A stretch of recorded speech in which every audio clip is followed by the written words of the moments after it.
អំណាចសារព័ត៌មានវាពិតជាសំខាន់និងមានឥទ្ធិពលខ្លាំងណាស់មិនថានៅក្នុងប្រទេសមិនថានៅលើឆាកអន្តរជាតិទេមិនដឹងជារបបលោកហ៊ុនសែនលោកហ៊ុនម៉ាណែតមិនយល់ឬក៏ធ្វើជាមិនយល់នោះទេខ្ញុំឃើញលោកហ៊ុនម៉ាណែតទៅសម្ភាសជាមួយនឹងសារព័ត៌មានអន្តរជាតិធំដូចជា Reuters ដូចជាអីខ្ញុំមិនមែនចេះតែប្រឆាំងចេះតែពេបជ្រាយនោះទេធ្វើបែបនេះវាពិតជាត្រឹមត្រូវខ្ញុំគ្រប់គ្រងចុះហេតុអ្វីយើងឆ្ងល់ថាមិនបានជារបបលោកហ៊ុនសែនជាពិសេសអាមីអាថងឃើញលោកហ៊ុនម៉ាណែតទៅសម្ភាសនៅលើសារព័ត៌មានអន្តរជាតិនាំគ្នាលើកជើងទ្រពងថាដូចជាក្របប្រមាណណូទម្លាក់ចំទីក្រុងបាងកកស្អីណាលើកជើងទ្រពងខ្លាំងម្លេះបើដឹងហើយថាសារព័ត៌មានវាសំខាន់ហេតុអ្វីបានជាត្រូវបិទសារព័ត៌មានឯករាជ្យហេតុអ្វីបិទសារព័ត៌មាននៅពេលដែលសារព័ត៌មានទៅបង្ហាញអំពីការឈ្លានពានអស់ថៃឈ្លានពានទៅលើកម្ពុជាយើងសូម្បីតែលោកហ៊ុនម៉ាណែតកំពុងតែសម្ភាសនេះអាចោសៀមថៃហ្នឹងវាបាញ់ប្រហារមកលើកងទ័ពកម្ពុជារងរបួសរងអីនេះក៏ព័ត៌មានស្រុកខ្មែរហេតុអ្វីបានជាឆ្ងាត់ឈឹងក្រែងលោកហ៊ុនម៉ាណែតខំកោក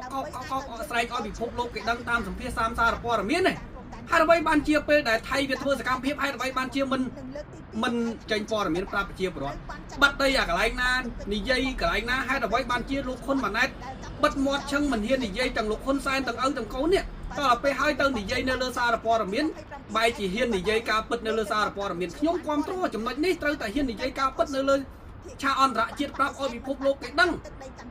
យើងគ្មានសពាអាវុធទំនើបវាយជាមួយថៃទេក៏ប៉ុន្តែយើងងាប់កាឡាគ្រប់បែបយ៉ាងអាកងទ័ពយើងអត់មានកាឡាតដៃជាមួយគេសារព័ត៌មានយើងបិទសារព័ត៌មានឯករាជ្យស្អី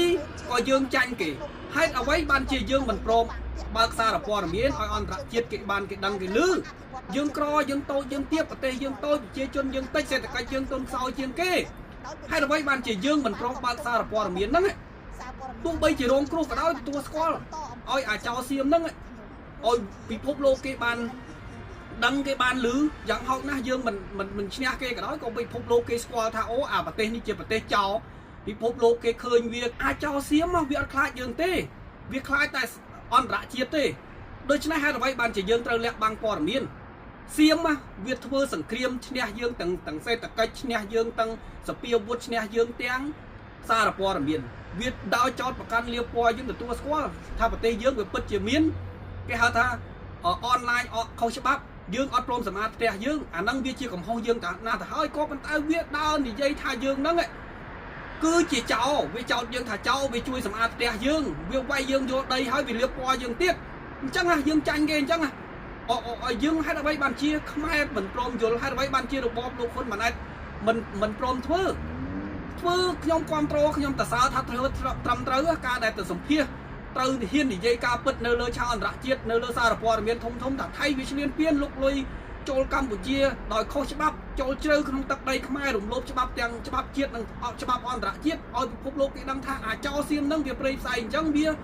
រំលោភច្បាប់អន្តរជាតិទោះបីជាយើងធ្វើអីវាមិនបានក៏ដោយក៏យ៉ាងហោចណាស់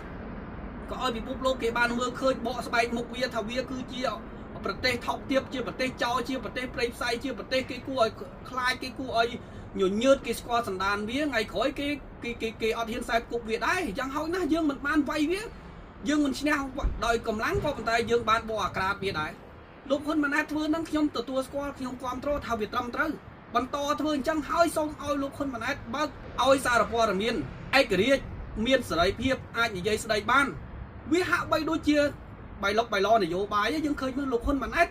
ទៅដល់អាមេរិកហ៊ាននិយាយបែរជានៅក្នុងស្រុកអត់ហ៊ាននិយាយប្រាប់ប្រជាពលរដ្ឋខ្មែរមើលវាបច្រាស់ទិសហ្មងអានេះថាលោកហ៊ុនសែនទៅនយោបាយបច្រាស់ទិសចុះអាកូននេះហេតុអីបានជាបច្រាស់ទិសខ្លួនឯងទៅអង្គុយនៅនិយាយលើឆាកអន្តរជាតិលើសហរដ្ឋអាមេរិកហ៊ាននិយាយការពិតតទៅពេលឪនៅក្នុងស្រុកនេះលោកហ៊ុនម៉ាណែតនៅក្នុងស្រុកនេះអត់ហ៊ានហើបមាត់វាថៃអាមាត់នឹងវាថៃទៅដល់សហរដ្ឋអាមេរិកវាមានវិញ្ញាណថាប្រទេសប្រជាធិបតេយ្យចូលក្នុងក្បាលលោកហ៊ុនម៉ាណែតហ៊ាននិយាយការពិតហ៊ាននិយាយអីទៅដល់ប្រទេសប្រជាធិបតេយ្យហ៊ាននិយាយការពិតហ៊ាននិយាយបើកបង្ហាញឲ្យពិភពលោកគេដឹងថាថៃវាឈ្លានពានវាលុកលុយចូលកាន់កាប់ទឹកដីខ្មែរដែលខុសច្បាប់ចូលជ្រៅក្នុងទឹកដីខ្មែរ តទៅពេលដល់មកស្រួលមកដល់ទឹកដីខ្មែរឲ្យវិញ្ញាណផ្ដាច់ការហ្នឹងវាចូលឲ្យវិញ្ញាណគេហៅថាវិញ្ញាណហូជីមីញវិញ្ញាណហូជីមីញវាចូលក្នុងក្បាលចូលក្នុងវិញ្ញាណហ៊ុនម៉ាណែតលែងហ៊ាននិយាយទៀតទៅដល់អាមេរិកហ៊ាននិយាយយកអាវិញ្ញាណប្រជាធិបតេយ្យហ្នឹងលោកហ៊ុនម៉ាណែតត្រូវក្លាហានត្រូវយកអាវិញ្ញាណយកអាចំណេះដឹងលោករៀនសូត្រខ្ពង់ខ្ពស់ណាស់ទៅរៀនដល់សាលាបណ្ឌិត West Point សហរដ្ឋអាមេរិកសិតតែបណ្ឌិតយោធាដល់ទៅពេលហើយហេតុអ្វីបានជាមិនយកអាចំណេះដឹងហ្នឹងមិនយកអាបញ្ញាបាធីហ្នឹងមិនយកអាចំណេះដឹងល្អពីប្រទេសប្រជាធិបតេយ្យខ្លាំងក្លាទៅរៀនមកពីសហរដ្ឋអាមេរិកយកមកប្រើទៅនិយាយនៅលើឆាកអន្តរជាតិហ៊ាននិយាយទៅដល់ស្រុកខ្មែរត្រូវតែប្រាប់លោកហ៊ុនម៉ាណែតហ្នឹងត្រូវតែនិយាយប្រាប់ប្រជាពលរដ្ឋតាមត្រង់សូម្បីតែថៃវាបាញ់បហាហ្នឹងយើងលាក់ធ្វើអីយើងបើកឲ្យប្រជាពលរដ្ឋដឹងឮទៅប្រជាពលរដ្ឋខ្ញុំអីក៏មិនចេះតែប្រឆាំងដែរបើនិយាយការពិតទាំងអស់គ្នាខ្ញុំក៏អត់ប្រឆាំងដែរខ្ញុំក៏ឈឺចាប់ជាមួយនឹងថៃដែរ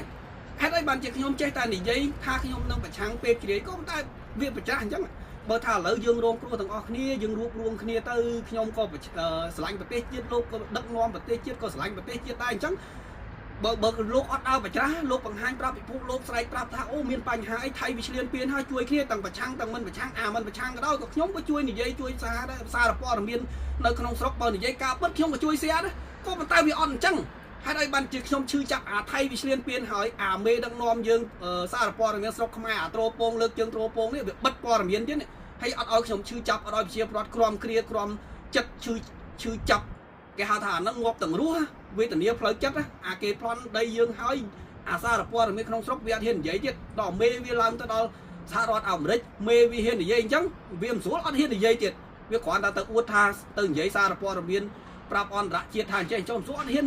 អត់ទាំងហ៊ានយកសម្ដីលោកហ៊ុនម៉ាណែតដែលនិយាយបកអាក្រាតថៃថាថៃយកទឹកដីខ្មែរប្លន់យកទឹកដីខ្មែរទៀតវាអញ្ចឹងណាឃើញទេវាឈឺចាប់អញ្ចឹងសូមឲ្យសារព័ត៌មានស្រុកខ្មែរពួកអាមន្ត្រីលើកជើងទ្រពងហ្នឹង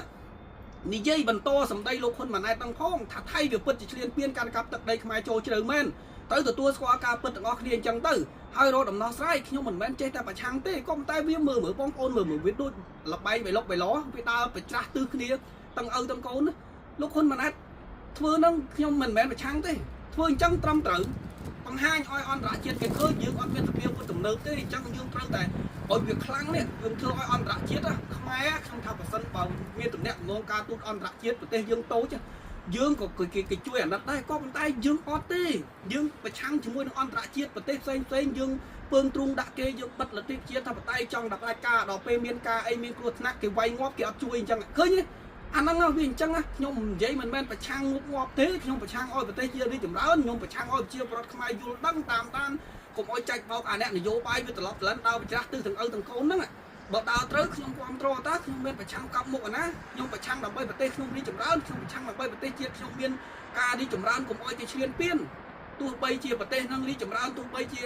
ប្រទេសហ្នឹងផ្លាស់ប្ដូរក្នុងគ្មានបានធ្វើអីដែរខ្ញុំអត់មានចង់បានអីទេក្រៅពីបាយ3ពេលខ្ញុំរស់